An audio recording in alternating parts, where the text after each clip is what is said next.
değerli milletvekilleri. Doğrusu Sayın Şandır'ın konuşmasının sonunda bize ismimizi zikrederek söylediği 3 noktaya dikkati çekeceğim. Sayın Şandır, samimiyetimle partimin programı ve tüzüğüyle söylüyorum. Biz bayrağı tartışmıyoruz. 1. Resmi dili tartışmıyoruz. 2. Sınırları tartışmıyoruz. Ortak vatanda bütünlük içinde çözüm istiyoruz. Ve çok açık söylüyoruz ki Türkiye'de bize buna rağmen yönetilen bölücülük suçlamasını da biraz vicdan ve insaf sınırlarını aşmış olarak görüyoruz. Ve şunu söylüyoruz. Bölücülük sendromunun en iyi ilacı yeni anayasa ve demokrasidir.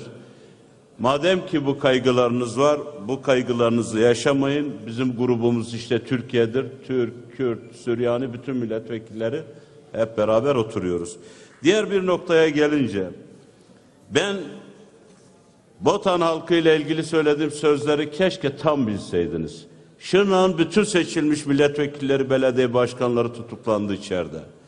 Ve milletin iradesine saygı, sandıktan çıkan oya saygı, her siyasetçinin saygıyla önünde eğilmesi gereken bir durumdur dedim.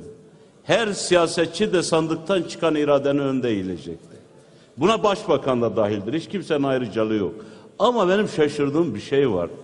Ben Botan halkının sandıktan çıkan milli iradesinin önünde başbakan da diz çökecek derken sizin başbakanın avukatlığını yapmanıza şaşırdım doğrusu.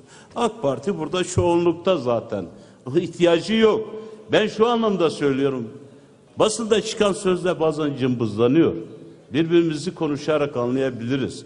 Ve ana dilimizi, kültürümüzü, şarkılarımızı söylemek bu ülkeyi bölmez. Şarkılar, dil, kültür, kimlik bölmez.